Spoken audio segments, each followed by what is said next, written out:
it is going on into the future. After the New Madrid earthquake in 1812, several large fissures were reported all over the United States.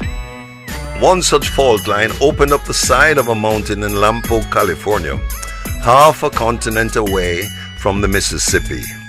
The fault line is still expanding. I first saw the fault line 30 years ago. When I returned recently, the entire area was covered with houses. The houses sitting astride the fault line are all experiencing structural problems, and some are now condemned. The developers did not know the history of the area. In fact, they did not know that the fault had destroyed the monastery in its path in 1811. They did not see 30 years ago what I saw. At that time, the ruins of the old monastery were still to be seen there. It could also be clearly seen where the rift ran right through the old monastery and destroyed it. When I returned 30 years later, they had cleared away the ruins of the monastery and built homes. They had placed a historical plaque to tell what had happened to the monastery back in 1812. So the developers did not know a lot of things. They did not know that the rift down the hillside occurred in the earthquake in 1812. They also did not know that it was an earthquake fault. They certainly did not know that the fissure was expanding. They knew nothing about seismic creep, which is not surprising. Very few people do. An earthquake is a release of surface tension. Because the earth is expanding, the surface is constantly in tension, and it fractures and quakes as tension is released. That force is what generates the earthquake. That is why they are so unpredictable. The expansion is taking place globally. We may have earthquakes in North America today, but at the same time there are earthquakes in Japan and the Mid-Atlantic and Tuvalu in the South Pacific. I mentioned that state of Tuvalu, for those islands are supposed to be swamped by rising seas. The fact is that Tuvalu sits on the cusp of two active plates in the Pacific. The seafloor maps show quite clearly where the island chain is located.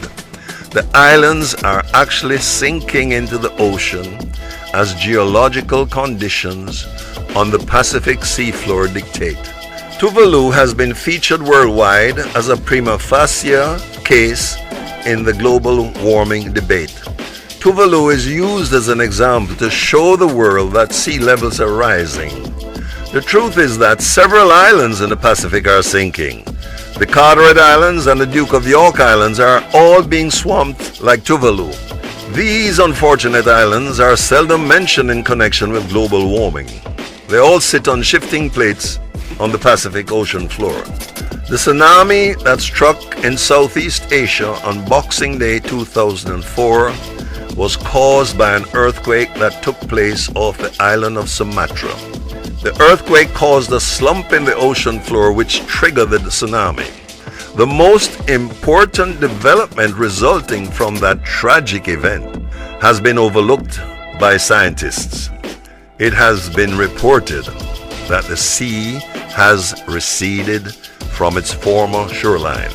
That is to say, that after the tsunami, the sea has settled down again, but it has not returned to its former level on the beach.